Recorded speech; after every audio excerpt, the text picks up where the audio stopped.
உன் அப்பன் முருகனை நீ தேடி வருகின்றாய். உன்னுள்ளே நான் இருக்கின்றேன், நீ அறியாயோ என் அன்பு பிள்ளையே.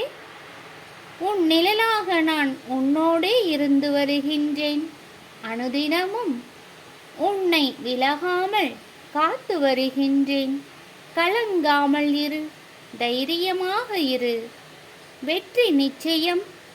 வெற்றிவேல் உன்னோடு இருக்கும்போது நீ ஏன் வேதனை கொள்கிறாய் என் அன்பு பிள்ளையே. வெற்றிவேல் முருகனுக்கு அரோகரா என்று சொல்லிடு. உனக்குள் வீரம் வந்துவிடும் என் அன்பு பிள்ளையே. நல்லதே நடக்கும். ஆறுமுகம் அருளிடும். அனுதினமும் ஏறுமுகம்.